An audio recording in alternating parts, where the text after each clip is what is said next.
الاختصاص. الاختصاص تعريفه هو نصب الاسم على أنه مفعول به لفعل محذوف وجوبا تقديره أخص أو أعني.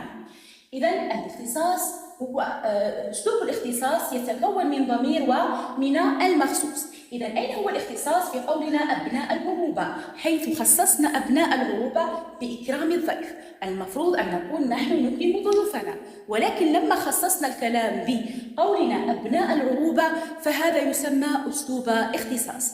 وهنا يتكون مكونات الاختصاص يتكون من شيئين ضروريين، وهما الضمير، ويجب أن يسبق المخصوص أن يسبقه ضمير، وهذا الضمير يجب أن يكون ضمير المتكلم أنا أو نحن، أو ضمير المخاطب أنت أنت أنتما أنتم أنتن. ثانيا المخصوص. المخصوص هنا هو أبناء، إذن وقد جاء منصوب لأنه على المفعولية مفعول به.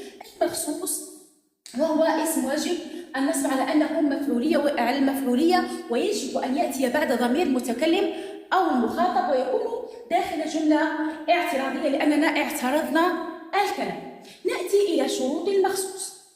شروط المخصوص نقصد به هذا: أول شرط في شروط المخصوص أن يكون معرفا بأن.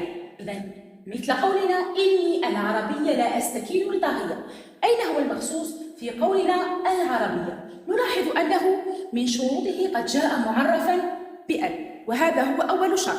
إذن هنا إني المقصود أنا ضمير متكلم، إذن إن واسمها وهذه الجملة خبرها. إذن هنا العربية خصصناها بالكلام، فجاء العربية مفعول به لفعل محذوف وجوبا تقديره أعني أو أخص، مفعول منصوب بالفتحة الظاهرة على آخره.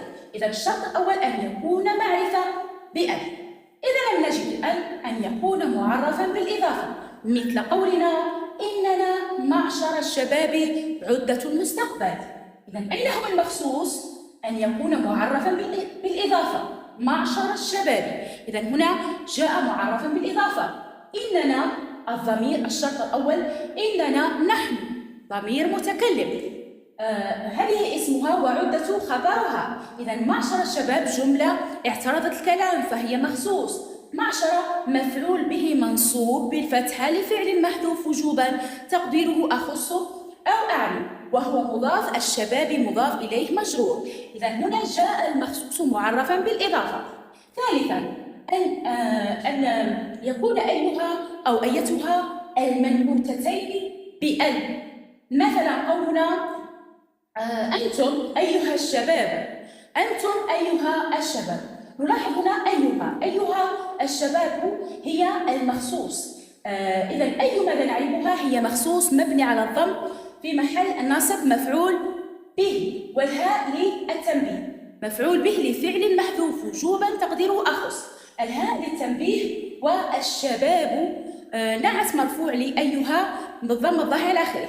إذا الشباب أيها أو أيتها المنعوتتين بأي. إذا النعت يجب أن يكون معرفا بأي.